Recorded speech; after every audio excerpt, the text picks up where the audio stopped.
Assalamualaikum warahmatullahi wabarakatuh. Perkenalkan, nama saya Nadia Putri Meliana. Saya mahasiswi dari Sekolah Tinggi Ilmu Ekonomi Tribakti Business School dengan jurusan akuntansi. Di sini saya akan mempresentasikan sebuah materi yang berjudul Cara Menyusun Struktur Organisasi yang Ideal bagi Perusahaan untuk memenuhi tugas perilaku organisasi. Baik, untuk mempersingkat waktu, langsung saja kita masuk ke materinya.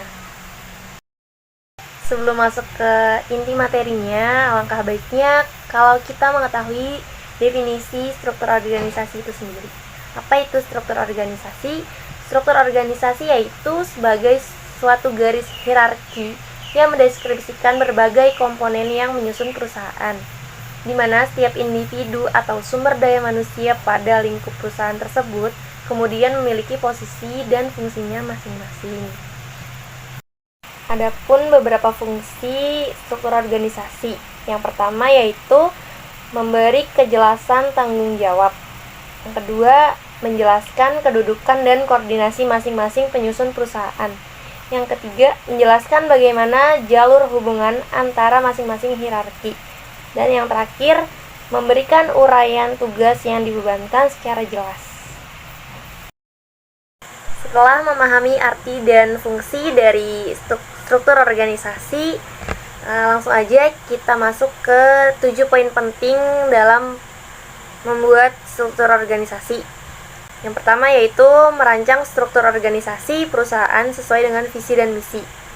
Jadi sebelum membuat susunan organisasi perusahaan yang baku, maka pastikan dulu bahwa visi, misi, dan tujuan atau sasaran organisasi telah dibuat dengan jelas. Tak jarang beberapa pihak, terutama perusahaan startup yang terburu-buru dalam membuat struktur organisasi tanpa memperhatikan kejelasan tentang apa yang diharapkan dari organisasi perusahaan yang dibangunnya. Oleh karena itu, hindarilah membuat bagan organisasi tanpa memiliki simpulan tujuan organisasi yang jelas. Yang kedua yaitu merancang struktur organisasi setelah merumuskan bisnis. Jadi poin penting yang juga harus diperhatikan untuk membuat struktur organisasi perusahaan adalah mengetahui sasaran bisnis yang ingin dicapai. Rumuskan apa saja bisnis yang ingin dilakoni dan apa saja sasarannya. Hal ini akan membantu mengenal bisnis, proses, atau aktivitas apa yang dibutuhkan untuk menghasilkan produk dari organisasi perusahaan.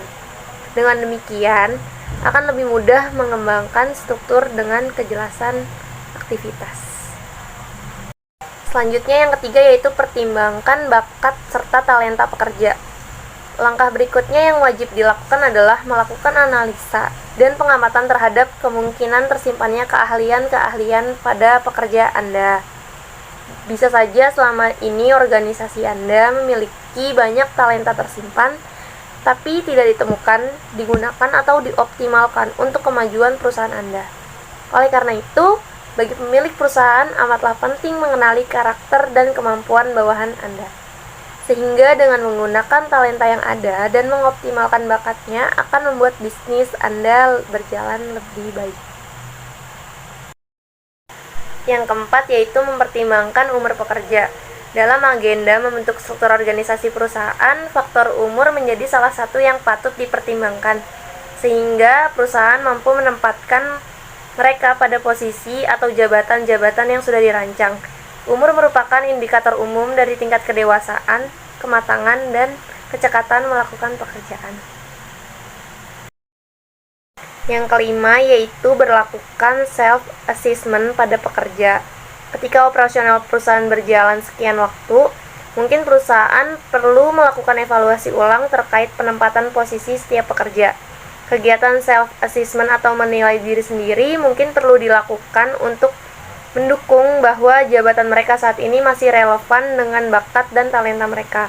Seperti yang disebutkan di atas, hindarilah penempatan seseorang tanpa mempertimbangkan bakat dan talenta mereka, karena hal ini dipastikan membuat mereka menghasilkan kinerja yang rendah. Yang keenam yaitu penjelasan terkait posisi jabatan yang mungkin tidak sesuai dengan bakat karyawan. Bukan rahasia lagi jika di setiap perusahaan tidak akan selalu ada posisi yang terbaik buat setiap pekerja. Seringkali talenta background pendidikan dan kemampuan yang dibutuhkan tidak selalu ada pada pekerja. Atau juga posisi yang ditempati pekerja tidak selalu sesuai dengan bakat dan talentanya. Membentuk struktur susunan organisasi yang tepat dengan mempertimbangkan bakat dan kemampuan yang dimiliki pekerja adalah sebuah keharusan. Namun, ketika hal ini tidak selalu terwujud, maka perusahaan harus menjelaskan kepada pekerja terkait posisi atau jabatannya yang mungkin saat ini masih belum sesuai dengan latar belakang dan kemampuan mereka. Dan yang terakhir, yaitu buat struktur organisasi perusahaan yang ramping. Ramping namun efisien, itulah visi terbaik yang diimpikan oleh setiap pemilik perusahaan. Struktur organisasi perusahaan memang harus memperhatikan prinsip kerampingan. Sebagai langkah awal, mungkin perusahaan hanya perlu membuat struktur organisasi jabatan yang cukup vital yang harus dimiliki perusahaan. Ketika perusahaan masih belum besar dan personil-personil perusahaan juga masih bisa menangani beberapa bidang pekerjaan, maka perusahaan bisa membuat struktur organisasi perusahaan yang ramping. Kesimpulan dari materi yang sudah saya jelaskan yaitu adanya struktur organisasi di sebuah perusahaan sangatlah penting bagi jalannya kegiatan usaha perusahaan. Banyak sekali manfaat yang bisa diambil, salah satunya adalah memperjelas tugas masing-masing divisi, serta mempermudah komunikasi dan kolaborasi.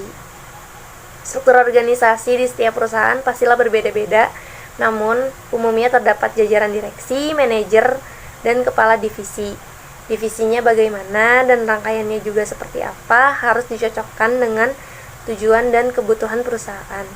Dalam menyusun sebuah struktur organisasi, juga sebaiknya memprioritaskan kebutuhan, efisiensi, serta kemampuan personil yang dimiliki. Sekian materi yang sudah saya sampaikan. Semoga bermanfaat dan kurang lebihnya saya mohon maaf. Wassalamualaikum warahmatullahi wabarakatuh.